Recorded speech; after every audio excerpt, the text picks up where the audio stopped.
Salut à tous les passionnés d'automobile et bienvenue à ce Deep Dive, concocté spécialement pour vous, fidèles auditeurs de Vintage Car Chronicles. Oh oui. Accrochez vos ceintures, car on plonge aujourd'hui dans l'univers fascinant de la Toyota Supra, Ah, la Supra. une légende sur 4 roues qui n'a pas fini de faire parler d'elle. Une icône qui a traversé les époques avec brio. Son histoire est bien plus riche qu'on ne le pense, croyez-moi. Et pour nous guider dans ce voyage à travers le temps, on a la chance d'avoir avec nous un véritable expert FEU d'histoire automobile et amoureux des sportives japonaises. Enchanté d'être là, la Supra, c'est une passion qui m'anime depuis des années. On va décortiquer ensemble son incroyable parcours de ses origines jusqu'à sa renaissance. Préparez-vous à découvrir des anecdotes surprenantes de ses débuts, comme une version musclée de la Celica, son évolution au fil de 5 générations, ses apparitions cultes dans des films comme Fast and Furious, sa carrière flamboyante en sport automobile, et bien sûr l'attrait irrésistible de ses moteurs puissants. Attachez vos ceintures, on démarre avec les années 70, une époque où la Supra n'était encore qu'une ébauche dans l'esprit des ingénieurs Toyota. À l'époque, la Celica cartonnait déjà, mais Toyota nourrissait une ambition, proposer une voiture plus puissante, plus luxueuse, et c'est là que la Supra entre en scène. Exactement, le nom Supra vient d'ailleurs du latin et signifie au-dessus, dépasser, une véritable déclaration d'intention dès le départ. Et cette première génération, la Celica Supra A40, a fait ses débuts en 1979. Plus longue que la Celica, elle arborait un design avant unique pour accueillir un 6 cylindres en ligne. Déjà, la performance était au cœur du projet. Absolument, et cette A40 a aussi marqué un tournant technologique pour Toyota. Elle a été la première à être équipée de l'injection électronique, une innovation majeure pour l'époque. C'est vrai, on a souvent tendance à l'oublier, mais c'est un signe avant-coureur de la volonté de Toyota d'innover, même sur un modèle considéré comme une variante de la Celica. Tout à fait. Et cette soif d'innovation va devenir un élément clé de l'identité de la Supra au fil des générations. Parlons un peu plus en détail de cette A40. Qu'est-ce qui la rendait si spéciale à part son moteur et l'injection électronique? Eh bien, elle offrait un niveau de confort et de luxe assez impressionnant pour l'époque. Vitre climatisation, un intérieur soigné, elle visait une clientèle qui recherchait à la fois la performance et le raffinement. Un pari osé, mais qui a visiblement porté ses fruits, a-t-elle été bien accueillie par le public? Oui, elle a connu un succès notable, notamment aux États-Unis, un marché très important pour les voitures de sport japonaises à l'époque. La Supra commençait déjà à se forger une réputation, même si elle était encore très liée à la Celica. Exactement. Et c'est avec la deuxième génération, la A60, que la Supra va vraiment commencer à affirmer sa propre identité. On est en 1982 et Toyota décide de la repenser complètement. Ah, la 160, un tournant majeur dans l'histoire de la Supra. Visuellement, elle se démarque radicalement de la génération précédente. Oui. Oui, on passe à un design beaucoup plus anguleux, plus agressif, avec ses fers escamotables si populaires à l'époque. Et sous le capot, on retrouve un 6 cylindres en ligne encore amélioré, doté de doubles arbres à cam en tête. Le fameux 5 MGU, un moteur qui deviendra mythique auprès des fans de la Supra, 2,8 litres de cylindrée, 145 chevaux et un couple généreux à bas régime. Exactement.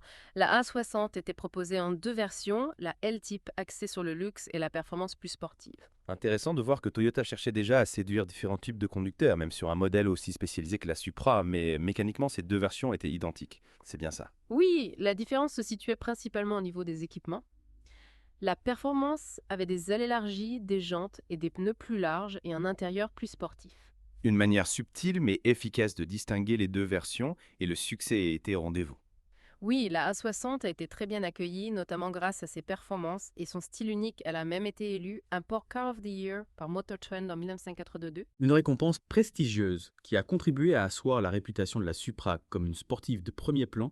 On peut dire que la R60 a vraiment marqué le début de la légende Supra telle qu'on la connaît aujourd'hui. Tout à fait, elle a posé les bases de ce qui allait devenir l'un des modèles les plus emblématiques de l'histoire automobile japonaise.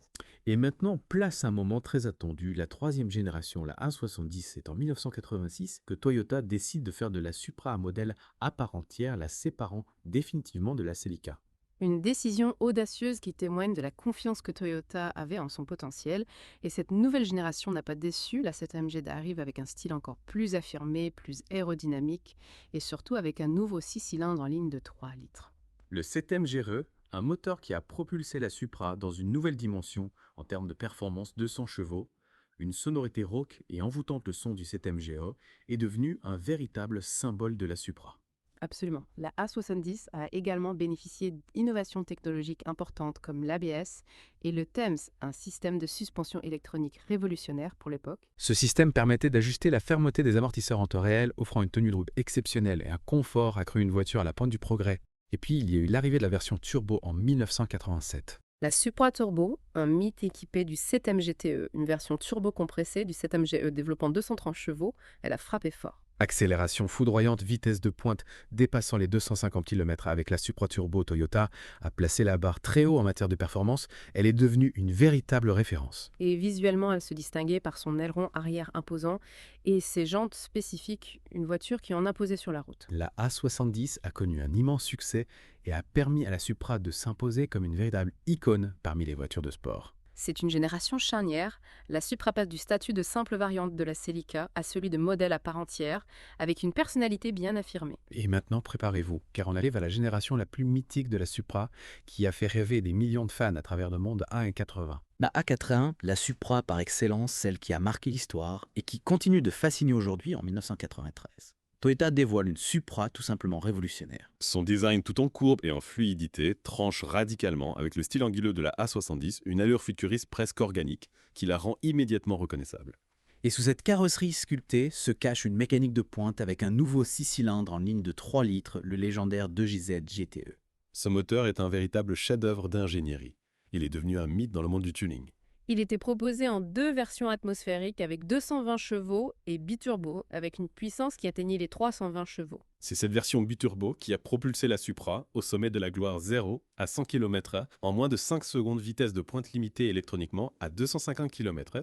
La A80 Supra Turbo était une véritable bête de course. Capable de rivaliser avec les meilleures sportives européennes de l'époque, et n'oublions pas son châssis exceptionnel avec une suspension à double triangulation aux 4 roues et une répartition des masses quasi parfaite. Ce qui lui conférait une tenue de route d'une précision chirurgicale et une agilité incroyable à l'intérieur de la A80 sportif et ergonomique, enveloppait le conducteur comme un cockpit. Une expérience de conduite unique, immersive, exaltante. Et bien sûr, impossible de parler de la A80 sans mentionner son rôle marquant dans la saga Fast and Furious. Le film qui a popularisé la Supra auprès d'un public encore plus large et qui a contribué à en faire une icône de la culture automobile. La Supra orange, conduite par Paul Walker dans le premier film, est devenue une véritable légende, une source d'inspiration pour de nombreux fans à travers le monde.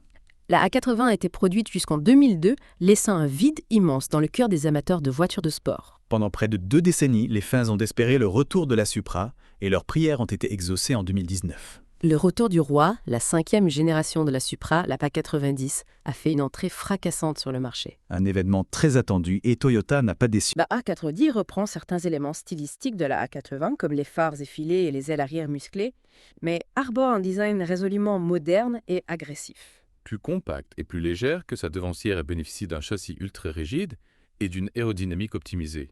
Sous le capot, on retrouve un 6 cylindres en ligne de 3 litres fourni par BMW qui développe 340 chevaux. Ce moteur est associé à une boîte automatique et à 8 rapports permettant à la A90 de battre le 0 à 100 km/h en seulement 4,3 secondes. La nouvelle Supra est une voiture extrêmement performante, capable de rivaliser avec les meilleures sportives européennes.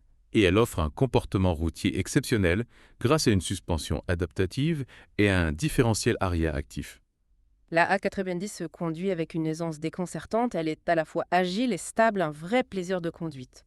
Toyota a réussi son pari, la nouvelle Supra est une digne héritière de la lignée à la fois moderne et fidèle à l'esprit de ses devancières. Oui, elle fait honneur à l'héritage de la Supra et prouve que Toyota est toujours capable de créer des voitures de sport exceptionnelles. On a déjà bien exploré l'histoire de la Supra à travers ces différentes générations, mais maintenant, il est temps de plonger un peu plus en profondeur dans certains aspects fascinants de cette voiture. Absolument, par exemple, on a évoqué le moteur 2JZ GTE de la A80, devenu un mythe dans le monde du tuning. Pourrions-nous nous attarder sur ce qui le rend si spécial?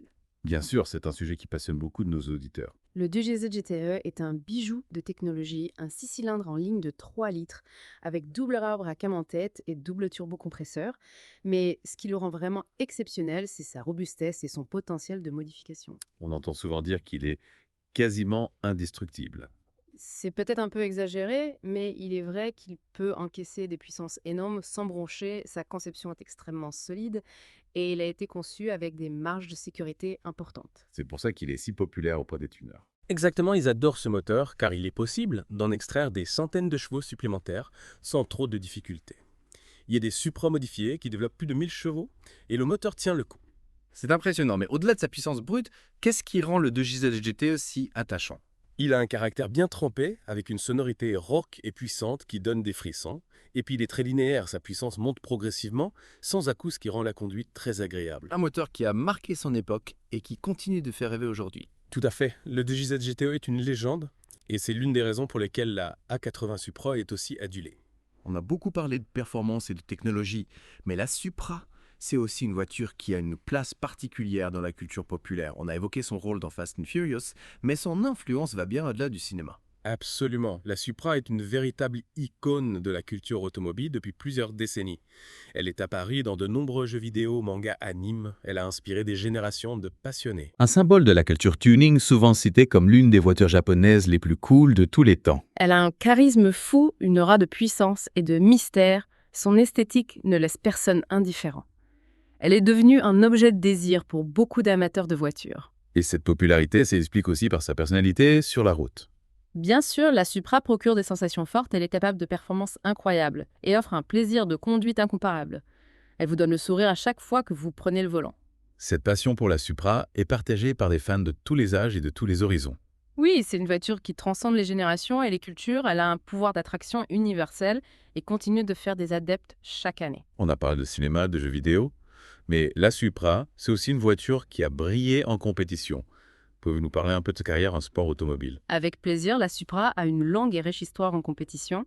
Elle a participé à de nombreuses disciplines du rallye aux courses d'endurance, en passant par le drift. On se souvient notamment de ses exploits en championnat japonais de voitures de tourisme, le JGTC. Oui, la Supra a été très compétitive dans ce championnat. Elle a remporté de nombreuses victoires et a permis à Toyota de s'imposer comme un constructeur majeur dans le monde du sport automobile. Elle a aussi participé aux 24 heures du Mans, une course mythique qui représente le summum de l'endurance. Exactement, la Supra a couru au Mans à plusieurs reprises et elle a réalisé des performances honorables. Elle avait un potentiel énorme en endurance grâce à sa fiabilité et à sa robustesse. Et n'oublions pas le drift, une discipline qui est devenue très populaire ces dernières années. La Supra est très appréciée des drifters agiles puissantes, avec une propulsion arrière qui permet de réaliser des figures spectaculaires. On voit de nombreux Supra dans les compétitions de drift à travers le monde et elles sont souvent au sommet du classement. C'est impressionnant de voir à quel point la Supra est polyvalente. Elle est capable de briller dans des disciplines aussi variées que le rallye, l'endurance ou le drift. C'est une voiture qui a un potentiel énorme et qui a prouvé sa valeur à maintes reprises en compétition. Elle a aussi permis de faire connaître Toyota au niveau international dans le monde du sport automobile. Et cette expérience en compétition a forcément eu un impact sur le développement des Supra de série. Bien sûr, les ingénieurs de Toyota ont toujours utilisé la compétition comme un laboratoire pour tester de nouvelles technologies et améliorer la performance de leurs voitures. Les Supra de série ont bénéficié de nombreuses innovations issues de la compétition, ce qui explique en partie leur succès. Alors, on a fait un beau tour d'horizon de l'histoire de la Supra de ses débuts, comme une version améliorée de la Celica à son statut actuel d'icône de la performance.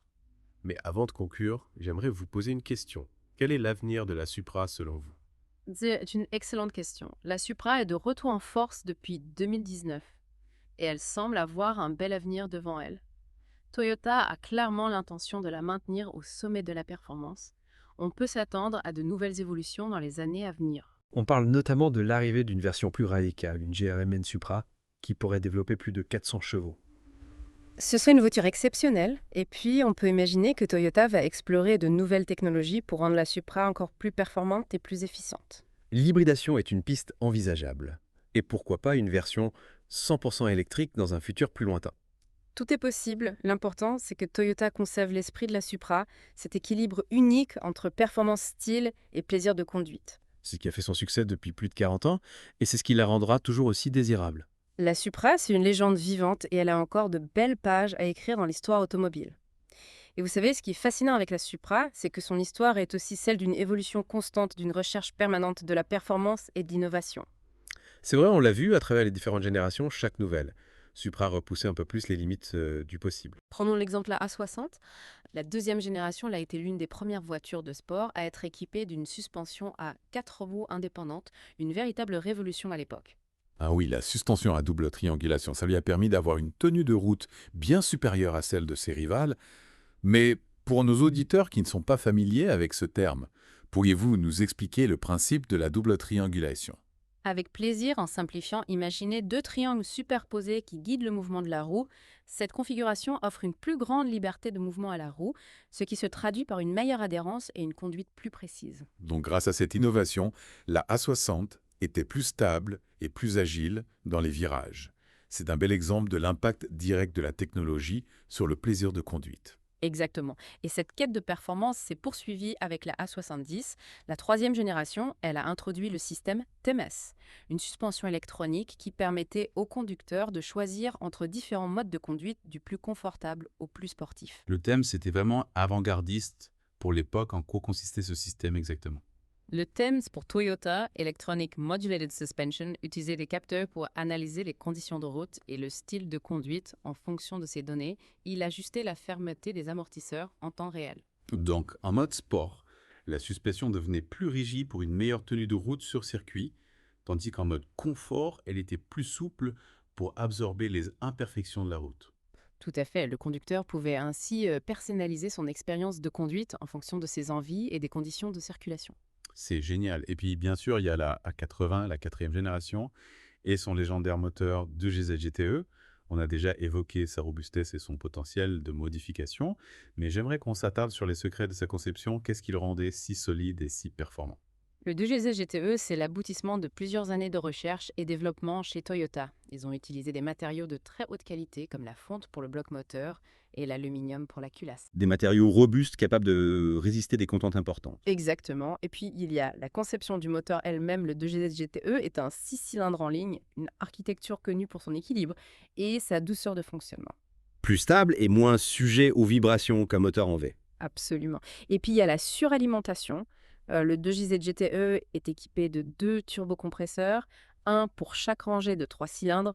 Ce système appelé Twin Turbo en anglais permet d'obtenir une puissance importante tout en réduisant le temps de réponse du turbo.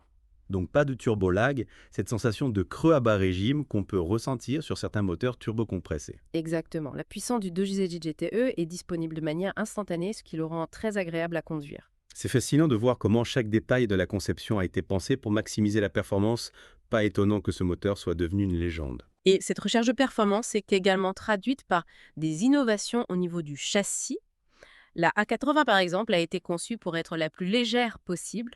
Toyota a utilisé de l'aluminium pour certains éléments de la suspension et de la carrosserie et a même opté pour un aileron arrière creux. Un aileron creux, c'est incroyable, tout ça pour gagner quelques grammes. Absolument, chaque gramme compte quand on recherche la performance ultime. L'aileron creux permettait de réduire la traînée aérodynamique tout en offrant l'appui nécessaire à haute vitesse. Une solution ingénieuse, on sent vraiment que les ingénieurs de Toyota n'ont rien laissé au hasard. Tout à fait. Et cette attention aux détails a permis à la A80 d'atteindre des performances exceptionnelles pour l'époque. Et n'oublions pas que la A80 a aussi bénéficié d'un différentiel arrière actif, une technologie qui améliore encore la tenue de route.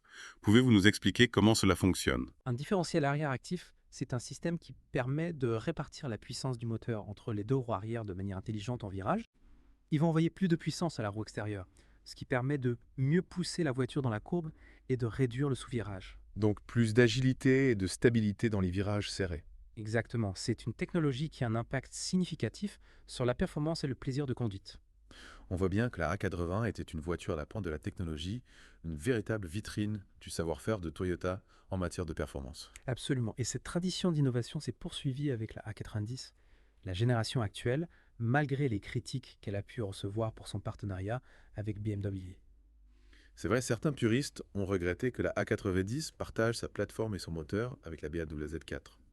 Mais Toyota a tenu à rassurer les fans, la Supra a été développée en interne et elle conserve un caractère bien distinct. Tout à fait, les ingénieurs de Toyota ont travaillé en étroite collaboration avec BMW, mais ils ont veillé à ce que la Supra conserve son ADN, son esprit sportif et son plaisir de conduite unique. Et on peut dire qu'ils ont réussi leur pari. La A90 est une voiture extrêmement performante, agile et plaisante à conduire. Et elle a même récemment bénéficié d'une mise à jour majeure, l'arrivée d'une version à boîte manuelle. Ah oui, la boîte manuelle, une bonne nouvelle pour les puristes qui regrettaient son absence sur la 90 à son lancement. Exactement.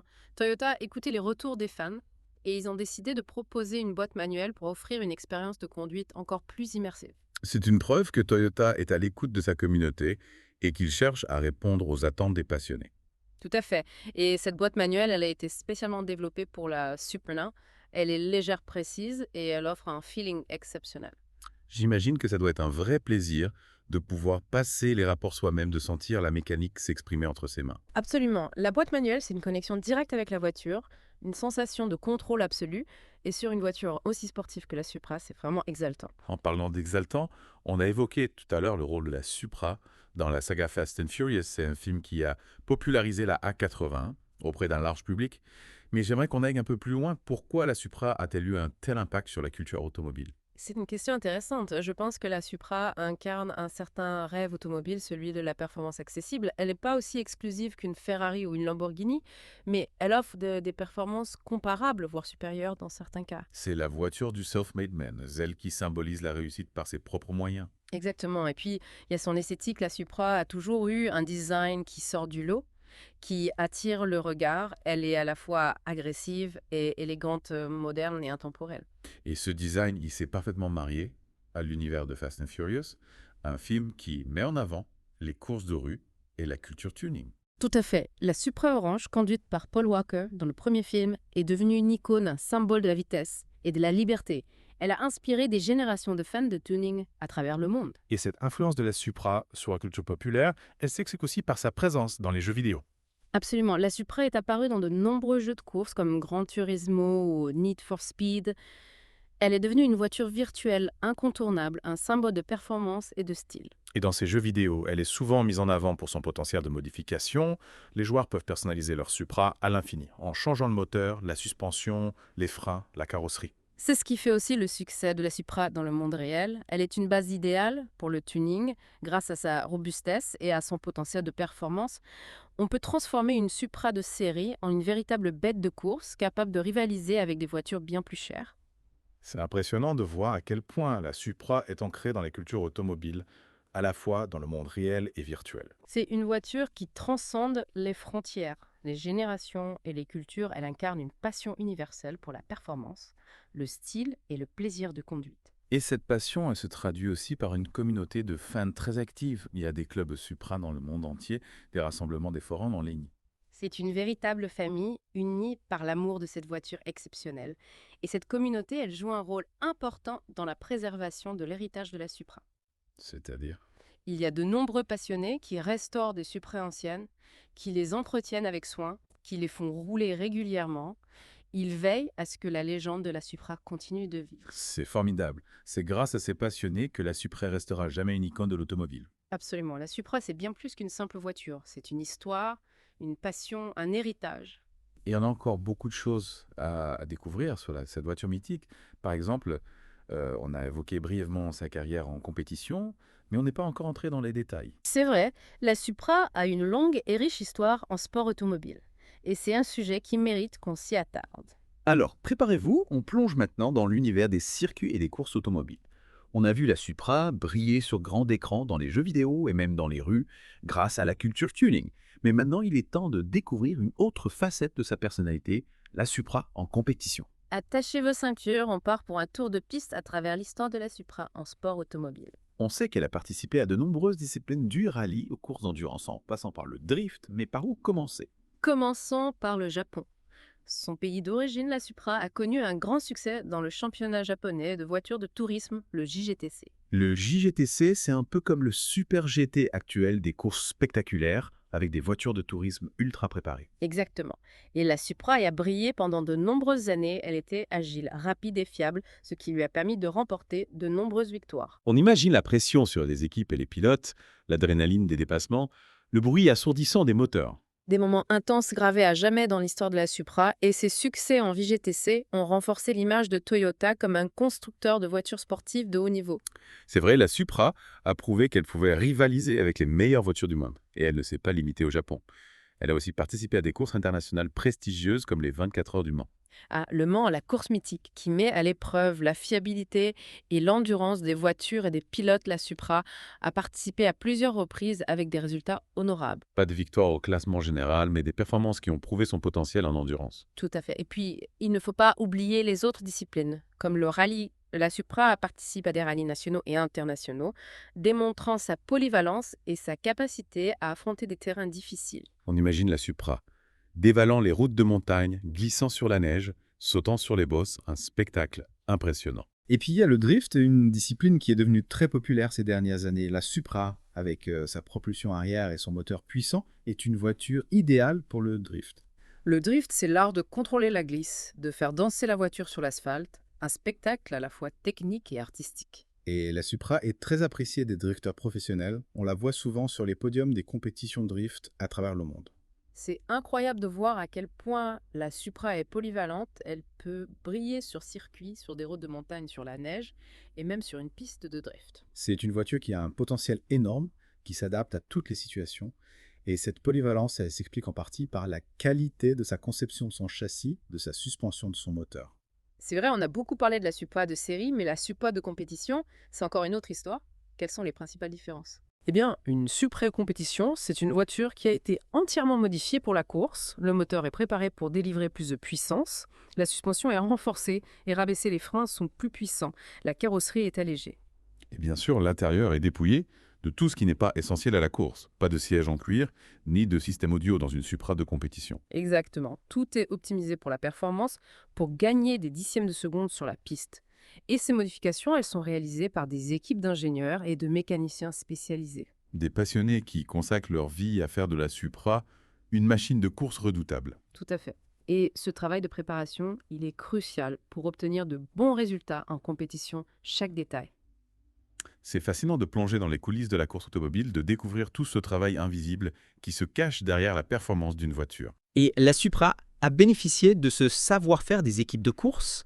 Les innovations développées en compétition ont souvent été intégrées aux Supra de série, améliorant ainsi leur performance et leur fiabilité. Un bel exemple de transfert de technologie entre le monde de la course et celui de la série. Absolument, la Supra, c'est une voiture qui a toujours été à la pointe du progrès, grâce à cette étroite collaboration entre les ingénieurs de Toyota et les équipes de course. Et cette histoire de la Supra en compétition n'est pas terminée.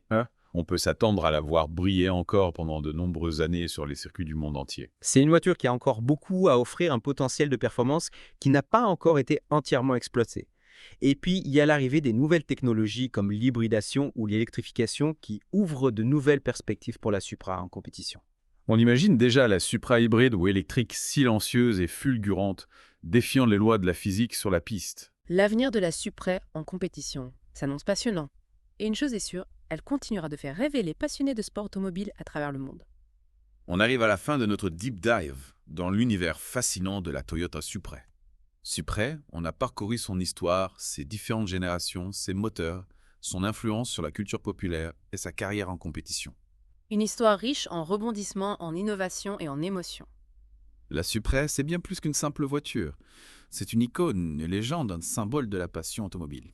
Et son histoire est loin d'être terminée. La Supra continuera d'évoluer, de se réinventer, de repousser les limites de la performance. On a hâte de voir ce que l'avenir réserve à cette voiture mythique. Un grand merci à vous, chers experts, pour votre passion et vos connaissances. Merci à vous pour l'invitation. C'était un plaisir de partager ma passion pour la Supra avec les auditeurs de Vintage Car Chronicles. Et à vous, chers auditeurs, un grand merci de nous avoir suivis dans cette plongée au cœur de la Toyota Supra. On espère que vous avez apprécié ce voyage à travers le temps. Et la technologie, n'oubliez pas que Vintage Car Chronicles est une émission quotidienne. Revenez nous écouter demain pour une nouvelle découverte, une nouvelle histoire de voitures de légende.